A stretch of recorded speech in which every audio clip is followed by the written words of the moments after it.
you don't have to be your father. You know what I'm saying? Because also a lot of people thought like growing up like he's just gonna fit into like his dad's thing or take over his dad's business. But right now you don't have to feel like that. You know, you feel like you are your own person. You know, you have your own dreams, your own aspirations, and you could be whatever you are.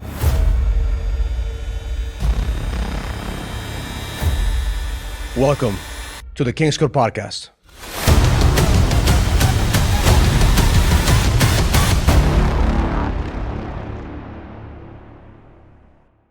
Welcome to the King's Code Podcast. My name is Raul Velasquez, and today we have a very special guest. We have my son, Raul Alejandro, here in the house. How you doing? Thank you. Pleasure to be here. This is your first King's Code Podcast with me since yeah, we launched ever, it. yeah. But it's this true. is not our first podcast. It's not our first podcast, but it podcasts is in the past. First of the King's Code podcast. You had your own podcast when you were in middle school. A couple years ago, yeah. What was the last episode that we did here? Probably like 2 years ago, I would say. Right after COVID, right? Yeah, like when you very had different. When we went to when you had a long hair. Uh-huh. Remember, you had long hair during COVID. Mm-hmm. And I had my braces. I still have my braces on. And I took you to this, it wasn't a barbershop. It was Mom's Beauty Salon. Oh, that's why I stopped. Yeah, because I got a buzz cut. I remember, I told the girl, I said, give him a style in his hair. Yeah, it was. And then she was never like, go to a salon. Like, just never go to a salon. She buzzed it. And then I felt so bad, man. I felt so bad. When I saw you, I'm like, oh, shit, man. I was like, I'm going to get bullied. It's raps for me. I was like, my friends. They didn't even like say anything because it was kind of right after COVID. So they're like, oh, maybe he just got this cup. I'm like, no, I did not want that. Like, trust me, the last thing. At the haircut was like, man, what happened? Your dad punished? Why is your dad punishing you? They thought I just told people that I shaved it off because of my grades. Like I had bad grades. Yeah. Like, I had to say something. I just had to say something because if it was by choice, they were like, that wasn't the choice. I was like, no. So in this podcast, we're gonna have a conversation. My son is going to college this week. Friday. It's gonna be a journey. It's gonna be a tough journey for you. It's gonna be a tough journey for me, for the whole family. So I wanted to have this podcast because I want to have, two things. I want to have a record of this conversation. So when you graduate 4 years from now, you look back and say, okay, this is what I was going through. And also for the audience who may have kids that are gonna go to college, or may have kids who are in transition, or even kids who are watching this to help them navigate through this transition, because that's what it is, that transition. It's like you going from the nucleus that we have as a family, finding your own path, finding your own journey. Yeah. So how are you feeling? How are you feeling about this transition? It's really surreal. I was just talking to my friends about it, and we were saying like I just dropped my friend off yesterday, and they were like, we're dabbing each other up, and I'm like, wait, this is gonna be the last time. He was like, yeah. He was like, oh, you're busy? I'm like, yeah. I'm like, Friday I leave, and it's just, he was like, we're not gonna feel it till Monday. Like Monday's gonna come. We're waking up in our dorms. We're gonna be like, wait, we're in college. Like, wait, what just happened? Like the summer went by so fast. Where's dad? Nope. That's so fast, and it's You're just done. It's surreal. It's surreal to me. But getting ready for it, mentally preparing. It's just gonna be fun. I mean, we were talking last night because your friends were over the house last night. We were, over the fire pit, we're having this conversation, and one of the questions that you ask is like, what do I see right now with the status of men, the status of reoccurring mindset problem, and the challenges they're facing. And I told her that the challenge that men are facing right now are probably the same challenges that you're going to be facing in college. Of course. I think why I asked that question as well is because like just maybe it seemed irrelevant at that moment in time, because it's like, why are we talking about our failures and we're on a blank slate? But I think like me, how I think, if I can learn your clients, how their status that they are, whatever money they're making and they're having problems, if I could learn from that, I'm learning at such a young age, you know what I'm saying? So I already have that kind of edge on everybody that's gonna, has that problem. You learn from somebody else's mistakes. Exactly, and then you just keep learning. And I said the same problem you're going to be facing is the fear of failure. Exactly. The fear of not being enough. Always. I think that's the fear that's the most kind of like when you're going into it and you're like, do I want to let down my family? Do I want to, even let down myself? Like going in there, having a blank slate is beautiful, but like it's happened before, going into high school. So are we going to repeat what happened in high school? Are you going to, let down your family? Or are you going to, pick up your stuff and learn? You remember the blocks that we used to do when you were going to middle school? Yeah. That we used to put the camera in the top of the dashboard. And then we used to just talk about like our experiences going to school. And when I look back at your journey, it's just I'm so proud to see somebody like you that's open to receiving the information, open Yeah. to like you're one of those kids who you never say no to me. You know, you're like, hey, read this. You're like, okay, I'm gonna read this. You know, let's go here. Let's go to a conference. There you go. And I don't lose that because that's curiosity. That's Yeah. more like allowing yourself to be guided. Not a lot of kids don't have that connection with the parents, don't have that trust, right? To like I always see, especially kids your age, that they don't have a relationship with their father or maybe with their mother. What can you tell the parents out there that are listening to this podcast of how would they build that relationship that you and I have? What would you say made us have this bond? I think it's definitely you showing that you care. And I feel like at that moment, I always thought about it like, why is he punishing me or why is he pushing me so much? And as I grew older, I understood because of my sister. And I think that was just such a blessing for me because I was the one that was getting punished. I was the one that couldn't go late. And then I was the one that was telling my sister the same thing, like, hey, like where you are, like where are you going, da da da. So I kind of understood that perspective of like a parent, that they're doing it out of love. So then I shifted my kind of mindset growing up, like they're doing it out of love and they're just doing it because they want me to succeed. But I think the biggest thing was that you never stopped pushing. You never stop pushing for that connection. Whether I shut you off a million times, you kept coming in. You kept saying hi. You kept looking for me. Like till this day, we all know. Till this day, you come home. Where's Alejandro? First person at the door, except Benji. First person at the door. You're always looking for me, and you always try to make the connection. Every minute counts. To be honest, and I think that's you hit it on the nail when you said like, parents have to push. Like exactly. Sometimes parents are like, well, you're my son. And I don't even think you're supposed to want to be with me. Exactly. And I think that it's kind of a silly concept, but it's like, how I would say like, no, I don't want to go to the movies with you, right? Say you're like, oh, you want to go to the movies. Next time you're like, you know what? I'm not going to invite him. But the next time I'm going to get mad because I'm like, you didn't think about me. You know what I'm saying? So it's just like the thought and the accountability that you have with you and mom saying like, oh, let's make a connection with Alejandro or let's make a connection with Abby. Because the joke that we have in the house is like, dad is a persistent man. Exactly. He's a persistent motherfucker. Like, he's gonna go. He asked you like 3 times. If I say no, it's if 3 he says times. no, I was like, okay, right now. Exactly. They'll turn around and say, hey, let's go again. And so I always ask 3 times.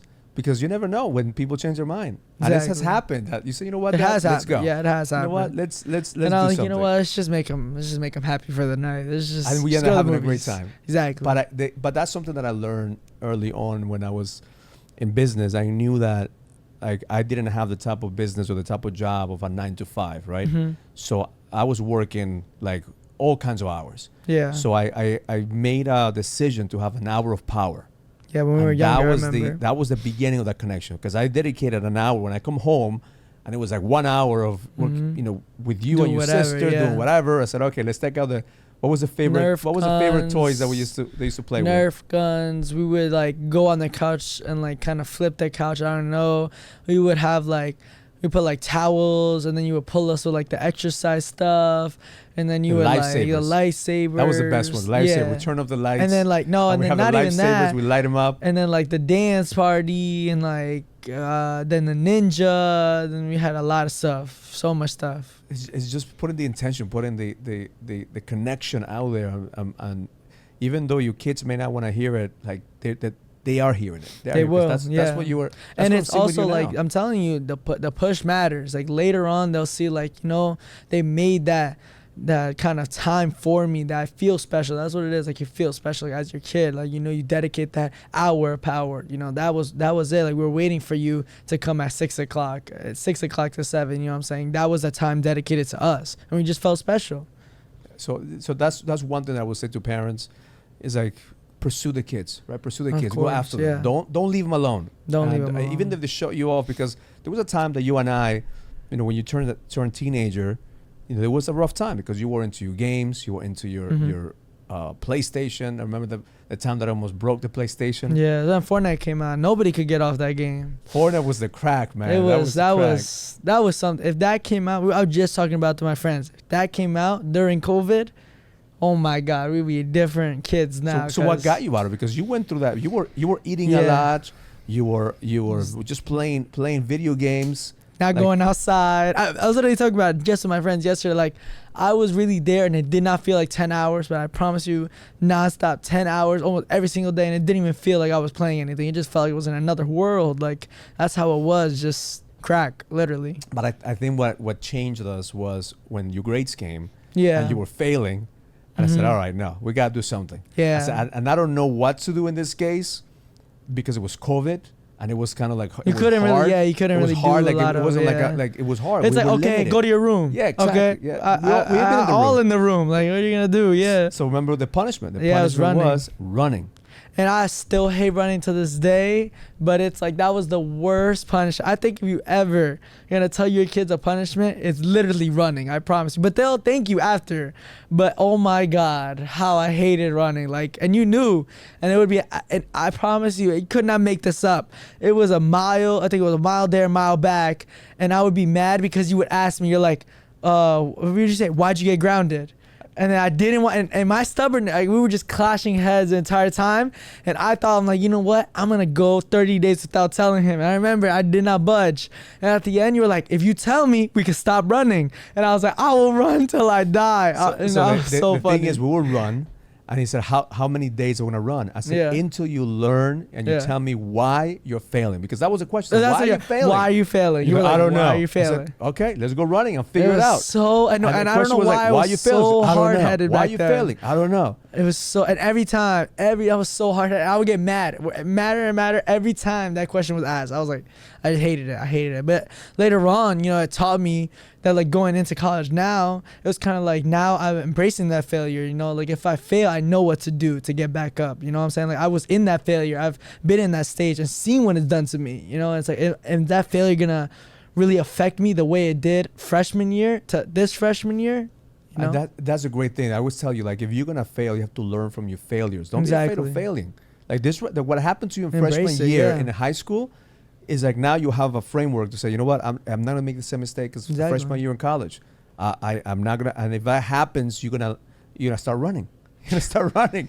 I'd ask yourself why, why? Because those questions will spark, and you have to get into a different state. Exactly. That's what working out, running, doing something different is gonna get you out of that funk. 100%. Yeah. It's just, I think also you were just making me like, it's kind of like if you were mad in a room and we were just arguing, it would just be like clashing heads. But because we were running, we were doing, a physical activity, you were making me get out of that comfort zone and making me like, work for it while we're getting mad at each other. It was something that was just, I don't even know how to explain. It was a blessing in disguise though. Truly it was. And one of the things too that I want to add to this is that during the pandemic, there was a lot of uncertainty, right? It was a lot. My fear through the pandemic was that you were gonna get COVID and you had asthma. Back in those days. Asthma. I think now you don't. What happened to your asthma?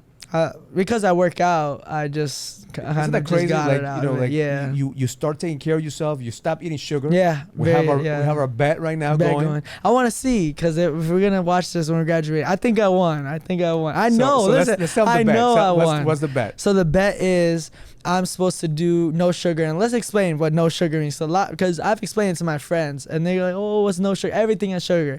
So we kind of just categorized it to sweets. Any chocolate, any cookies, any cake, any, brownies, anything, bags of chips, whatever it may be. Junk food. What else can I not have? Chocolate, ice cream, sweets. Anything that really has like processed sugar, like bad processed sugar. There's a lot of stuff out there. I promise you. Ever since I didn't have sugar, I'm like, wow, a lot of things have sugar that I can't have. And then in return, my dad can't do any alcohol. So I did no sugar by myself, kind of as a challenge, because I was losing weight last year, December. So I wanted to see if I can do it over my birthday, because we were going to DR, so I wanted to just look better, feel skinnier, and just be skinnier. So I did the no sugar challenge by myself, and then my dad said, you know what, let's put money on it. You have money now. Let's do a challenge. He said $1,000 that you can do no alcohol and I could do no sugar. So right now it's... Got 8 months in. Yeah, 8 months in. It's August. We started January 1st. So we're going there. We're the 1 year mark, but I think if we watch this 4 years from now, I think we won. We're up in the stakes every year, so we'll see who breaks first. But listen, I told him I started. Years. I didn't have it on I feel bad for you because No, I do feel bad too because I'm gonna rob you at the end of the day. And I'm eating ice cream in front of you. All the mojitos in Bartaca, I know those hurt. I know those hurt. Trust me, if I know went those to hurt. this summer with no mojitos, with no just mojitos. Wait, when I'm in college, man, I'm good. You're gonna be stressed. Abby's gonna be stressing you out. You're like, you know what, Vivian? Let's just have a shot. Let me just get one. I just need one. I need one. I'm telling you, I've never felt better. Who have no alcohol. I've never felt just like not tempted. I told your mom the other day. I was like, I don't think I'm gonna go to alcohol anymore. Like this is a lifestyle now. I feel so good, so focused. I just I'm can't wait. Younger. I can't wait because listen. This has happened before. Just let's tell them what happened before. So he hit the 1 year and a half mark. He said after 1 year he will never have it. He broke. So I did a bet, and I knew it. I said when you're 21, I'll have. No, he wanted to go for another 5 years. But I didn't have a challenge. 5 years. It was just me. It was just you. Now it's competition. It's different. I'll say because it was me. It is. Yeah, I did break because your mom kind of I know. seduced me into having some drinks in Mexico. I know. So I did break. But now this time it's competition. So that's the difference. Listen, I didn't have someone to compete with. Now I'm competing. Like, listen, you don't know. Look back at this podcast. We'll look back. You don't know. And you're like, you're still not having that ice cream. You don't know. You're still not having a chocolate chip cookie. I missed my birthday. I missed my birthday cake, my sister's birthday cake, so many people's birthday. And it's just, when the family comes around, they're just like, just have one, mijito. It's my grandma too. You know what? I'll put her out on blast. I'll let you have a chocolate chip cookie when you graduate college. No, right? And I give you that. You could have a pass. I'm gonna give a pass because you're not gonna. And I told him because right now I'm sober. I've never had alcohol. And I told him, I said, I'll take a shot with you if you have your shot first. And that's so we might do the shots. We might do the shots. And then you have a cookie. Listen, and I have the shot. All I know is what you taught me in the past. I'm determined, and I'm gonna get to the goal. We're gonna see 4 years from now. See who wins this bet. So another thing that I wanted to bring out is like your connection with your sister, like siblings connection. Yeah, very important. And that's something that I think that a lot of parents struggle with like their kids getting along. I remember my brother and I used to fight all the time, but it came a point in our lives that we connected, and it was when we were in high school, it was that connection. Like, what kind of advice would you give the parents because we never forced the connection. You never did. We never like say, we held you. Remember that one time you and her were arguing, right? Yeah. And you were arguing back. Remember that? Yeah, I remember. Yeah, and then he made us write notes. And then I said, write notes. That was good. I don't know where you learned that parenting advice, but that was good. I said, write her a note as if she died. Yeah. And no, it wasn't that. It was that you separated us. Mm-hmm. So, and then you were like, okay, like we were meditating. You're like, your sister's in the car. She crashes her car. You get a call, and she died. But it was the way that you made it, and then we opened her eyes, and then you rate you rate. So I had him close her eyes, and I said, because I think that was the best, like the setting up part. Because if it was kind of like, if I was mad, I would be like, you know what, I don't care. But that was like you were in it, that you detailed description, and then it's like, because that's what I do, man. That's what I do, man. I create the breakthrough. I create the mindset breakthrough. So you guys are my guinea pigs. All my clients, I tell them, like, I try this stuff with my kids, and then I teach them. No, but that was great. That was great. I got you to a state of thinking, like, I'm in the car with my sister, and I brought you back when you were little kids, when you were playing around. So I took you through a journey in your mind, and then I switched it on you, and I said, okay, now you crash. Both of you crash, and your brother and your sister didn't survive. So for you lost your sister. For her, she lost her brother. And you guys were crying. You were like bawling. Instead of now write a letter to each other. Like one thing, like I'll always remember. It was kind of I heard a quote the other day, and it was saying that like when you like just us right now, a human being wants 100 things, but a sick person only wants one. One thing. Facts. Like that was just. And that's that why quote stuck with me. That's what for me, like, health has been like priority, because I want to live a long time. Exactly. Like, I want to be able to see my great grandkids, because we only have one body. We only have one chance at this. I think that's what you started to learn just this year. So how do you make the transition to health? Yeah, with this, like going back to Abby, I think with that, I kind of, it just went hand in hand, because we also started working out together. So we kind of also when you're working out, you're kind of with the bond that we had, me and Abby, like kind of self-improvement. So we both were on our self-improvement journey. We're both going to the gym together. And I think that really helped us because we were just like, well, one, like health is the most important thing, you know, like if we died, God forbid, me and Abby both die, you know, we would, and also it's just like everything, you know, with God too. I think that me growing closer to God helped me with my relationship with my sister, and they're going hand to hand with my health. It was just everything happened this year for the better because I realized how much my sister has helped me in my life that I didn't appreciate before. And you know, and then when I think about like that, like with the car crash, then my sister would die, how would I live right now? You know what I'm saying? So I wouldn't have the same aspirations and goals because I know that my sister is not in my corner. But I think the time when you guys got together is because she was being bullied in school. Yeah, that as well. And I was just remembering like when she got an argument with a girl and she ended up with glue in her eye and we took her to the hospital. And that was intense. That was intense. It was. And that's the moment that she decided that moment she's going to take care of herself. She's going to work out. She's not going to get bullied. And she lost tons of weight. I mean, like 70 pounds. 70 pounds. 70 and then, pounds, and then wow. how many pounds did you lose? Like, I think 50, 60, yeah. And you tell me, like, how did I let you get so chubby? I'll always say it's nobody is a Hispanic family. I don't care what you guys say. It's fourth plates. I promise you guys. If you guys are not Hispanic, you will not understand. Like my grandma, no mijito, coma, mijito, coma. Like, oh my, how many? I was like a kid eating 3 plates, and that's the starter. Like you got ice cream, then you got bolitos, then you got pastel, then you got everything. I'm like, where is all this coming from? And then guess what? I didn't go out. I was playing Fortnite. Like how you did gain a lot of weight? You gain a lot of weight. But see, because I guess we're not seeing you guys in that way. Like I didn't think you were overweight. I think you were big, but you were not fat. At least in my eyes, you were your sister. But now we look back. I always tell me and Abby, where you are now, me and Abby always make jokes. I was like Baymax back then. I was like, I don't know who would let me look like a marshmallow. I was like, who would let me look like a marshmallow? But what I loved about it, like you still had confidence. Of course, yeah. You walk around and you didn't give a shit what people thought about you. Your confidence. I told you, like that's you build yourself. The confidence that you have, whether you're overweight, whatever you do, if you have the confidence, that's what. Look at Lizzo. She's not the fittest person, but she has confidence that she's an artist, right? Of course. Now I don't condone that. Lifestyle because it's obese. I think like also it's being overweight. You have to be healthy. Exactly. I think the most important thing is like you being healthy because there's a difference that like look at Abby when she was losing so much weight, she was also not eating as much. That's right. And then like that's when her health. Then she started getting and then fainting because she wasn't having the nutrition. And so like I think just like the most important thing is like your health, you know, like the 3 things, the most 3 points that I could take going into college that I'm focusing on is my health, my relationship with God, and then obviously my relationships. So it's like my relationship with my sister is like the most important thing with you guys, keeping that connection, and then with God, you know, nothing would happen without him. And then just like my health, you know, you only have one body. And I think like after losing so much weight and after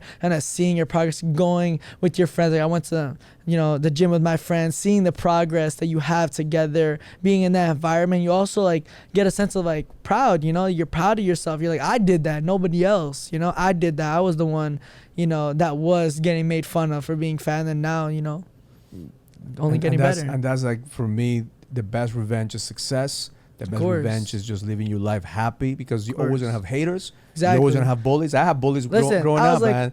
I have bullies from 6th grade. Like when I came to America, the first day of school, I got my ass kicked. I thought that was like a welcome thing. So they always beat up the new kid. But that made me who I am. Yeah, exactly. I think like just going back to that, one thing that I can never wrap my head around, it's like we're trying to please others, right? And then you see like this man, Jesus, you know, just going back, I'm just on like my spiritual thing, but like Jesus, you know, was perfect, you know, was a perfect human being, 100% man, 100% God, and they still sacrificed and spit on him, you know, made him drag a cross. And after seeing that, like, who are we to think that we're going to please everybody? You know, if this man was perfect, healing others, you know, in the name of his Father, you know, imagine how we think we're going to feel, like pleasing everybody. And I think and a lot of people like don't understand that we're not here to be part of a box. We're here to stand out. We're Exactly. here to lead, right? We're Exactly. here to evolve. I mean, that's what Jesus will want us to do: evolve and grow, right? Mm-hmm. And that note, you know, when I tell people, because they always ask me like, how are your kids so connected to God? How are your kids so spiritual? It's because I'm not pushing, again, everything I've done, I'm not pushing Yeah, down you your can't. throat. No, I'm not, because I I'm think not telling that you like you should do this. once I'm you do that, showing it will not. I promise you. You do that, it won't succeed. Like, I just don't understand pushing like a faith onto your kids as well. Like, I think for me was, you know, Papi Raul, you know, passing. That was the moment where I promise you, I always tell mom, I always tell you that, like, that was the moment I've never felt more kind of just, I gave my life to Jesus. Like, I literally was like, I didn't know what else to do. It was Thanksgiving. I remember, like, it was yesterday. Thanksgiving, you know, you left the table. I didn't know what was going on. I go upstairs. You went to the hospital. Yeah, you went to the hospital. You go meet with Mama Pili, the wife, and my grandma. And then I go upstairs. And I went to the cross, and I literally said, God, whatever's in your will, you do, because it's not in my will. I said, obviously, I want my grandfather to live, but I said, it's in your will. And then that was the only moment, I promise you. I had near-death experiences with the car crash, but that was the moment where I just gave everything to God, and I saw that, like, you know, it's not in my hands. You know, it's not in my hands. He has a plan for everything. And later on, we found out it was for the best. It was COVID. Imagine he died alone. You know, we were all there that day. It's just, God has such a plan that I feel different things that you do in your life. Like, parents, yes, we can encourage our kids to do it, but it's also like our journey alone that we have to go through. And that's, like, you know, something that just has to happen. You know, I heard the other day somebody said that as a father, as a leader of the house, like, the reason that your kids could submit to you, the reason that your wife could submit to you, is because you are submitting to God. Of course. Because you always see me every morning. What do? I have my ritual. I have my prayer. I am having conversations with God. I am on my knees asking for 3 things: strength to overcome my challenges, wisdom to know what I need to do, and more faith to overcome my fears. So wisdom, strength, and faith, that's every single day. And from that place, you guys are absorbing, you know, that energy. And the one thing I tell you, as you grow older, like I said, the biggest challenge you're gonna have leaving the house is you coming out of the gravity of the family, right? Yeah. But as you come out, you realize that you have your own gravity, you have your own atmosphere. So now you're creating your own energy source to be able to attract the people into your life. Yeah. Because you have a good group of friends, man. I got to know this summer. These kids, they're funny. They're smart, but they all have, like, good intentions. Like, these kids want to go somewhere. Like, they want to be doctors, they want to be lawyers, they want to get paid, they want to be entrepreneurs. What would you say to families out there about encouraging kids to talk about business, to talk about, like, aspirations? Like, how do you get your kid to dream more? Get your kid to think bigger? I think the biggest thing right now is that if your kid is not going to look up to your father, you know, he's going to look up to somebody else. You know what I'm saying? So now everybody's looking up at big streamers, you know, looking at YouTubers, looking up. Now it's not actors, you know what I'm saying? Like, it's, whoever it may be. I'm saying, like, first, I think they have to look up to, 1, God, and 2, like, your father figure, you know, your mother figure, like, whoever it may be. You have to look up to somebody, because they're gonna have to find some guidance. You know what I'm saying? You can't do it all by yourself. So whether it's the media, whether it's your family, whether it's your friends, because it could be anywhere. Your circle where you are, it's gonna reflect who you are. That's what I was saying. That's just the truth. Like, the kids are gonna find role models. Are they gonna find a role model on you or something else? What do you think about, like, what's going on right now with? I mean, Andrew Tate has been around now for a couple of years. Yeah, he's just, like, what do you like? You put me on to Andrew Tate. You're like, hey, Dad, look at this guy's doing, right? Yeah. Look at he was selling some a mastermind online, like. Yeah, because I kind of knew what Hustler University is. It's affiliate marketing. That's really what it is. It's just a whole pyramid, and whether, I don't know. I've never been in it. You know, I've never seen the sales, but it's kind of, you could see you get money by selling the course. You know, it's not anything like, wow, brand new. It's just that this guy took the media by storm, you know, positioning that he had. And kids have never seen. That's what I'm saying. Why didn't you get caught up on that? Because I've seen, like, you know, Russell Brunson and people like that, and Ty Lopez. You know, I've seen that before. I've seen the Lamborghini. I've seen the books before. It's not like when like my friends saw $3,000, like, you know what? I could go for $3,000 right now. How much? $100. We all split that. Go to the Discord. All learn copywriting, whatever it is. I'm like, listen. I'm like, it's not something new. I'm like, you know, you guys could, you guys know you could go on YouTube, look it up. You know, it's all just grinding and skill set, and that's really what he was saying. It's not anything bad, and I've never been, but it's just skill sets. You know, just sharpening your skill sets, whether it's copywriting. But the kids have never been exposed to that. They don't know, you know, the side hustle. They don't know what was the other thing that was kind of big. It was like the TikTok clips. Like one of the biggest things that Andrew Tate was doing was he was getting people to post clips of him and then have in their bio the what was it, Hustle University. So it's like that was the conversion rate that they think that's you make money from home, right? That sounds beautiful because it's like, you know, who doesn't want to make money at home? But then you have to see like the behind the scenes that many people have done that before. This person's just taking the internet by storm. He has the positioning. He has the Bugatti. No doubt that I don't know his past, but, you know, he made money. He got where he is right now. He's with his brother. You know, he's in another country. But he saw that, look, these kids don't know about his money. So if you show, you know, $10,000 and show the first one that can get $10,000, my friends are like, listen, say I have $100. Say me right now, $1,000 in my bank account. What can hurt with $3,000 right now? Go post some TikToks of Andrew Tate, get people to go to Hustle University, make that money. But because I've been exposed, because of you showing, you know, that world of business already, I was not surprised by all the props and everything. That's the key here. You know? Like if you don't want your kids, like you need to expose your kids to all this stuff so they won't get caught up or influenced by somebody else who's gonna lead them the wrong way. Exactly. Because it's not how much money you make; it's how you make your money that matters. Exactly. Because I could open up a bunch of businesses that I'm not in line with. What do I get if I get all this money? But I have to look, you know, over my shoulders. Of course. So, but I'm so proud of you, man. I'm so proud of you, man. We're gonna have these conversations, and we've had this conversation. We always talk about that, man. We just put the microphone on, the camera on, and we'll have a podcast every single day. Yeah. But I want to miss you. I want to miss you. I want to miss these conversations. I want to miss our time together. I know this is a next journey and next step of you taking this journey as a man that every young man has to go through, which is leave his house and find out who he is. Yeah. And I'm so proud of you. I'm so confident that I know that's that like really the make shit happen. The $1 million question is like, who am I? You know what I'm saying? That's kind of me, my friends that we were talking about last night in the fire. Like, you know, we got to find out, who are we? You know, deep down inside, like who are we? It just reminds me of the Kung Fu Panda clip that they had. He was like, who am I? You know, like who am I? And he's like, yeah, I sound crazy. He was like, I sound crazy. Asking myself, who am I? Like, how stupid do you sound? But it was just like a Disney joke. But obviously, it's like that $1 million question. Like, who am I? Never stop asking the question. Yeah, exactly. Never. Finding your purpose. And for me, every single day is, who can I become? Who must I become? Because I know the version that I am right now has limits. But every single day I'm striving to break those limits to become somebody that is worth having a son like you. Of course, that's worth having an audience that will follow. That's worth like putting something on the internet so people can inspire and they could learn from me.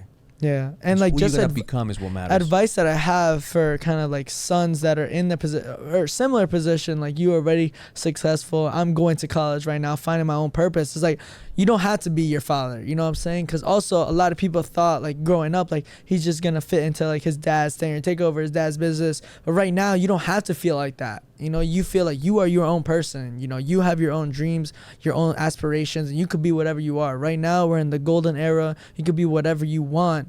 And if you find and you dedicate yourself to your purpose, you'll go far.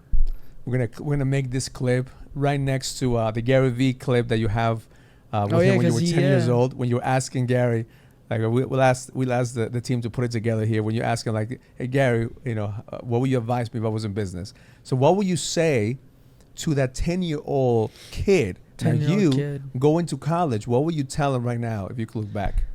I think what I would tell him is that just, you know, it's okay to have failures, and it's okay if you disappoint your family, because that was the most kind of I was going in like just like uphill, you know, at such a young age, you know, meeting Gary Vee, going to Russell Brunson, going to conferences with you, but it's okay to mess up.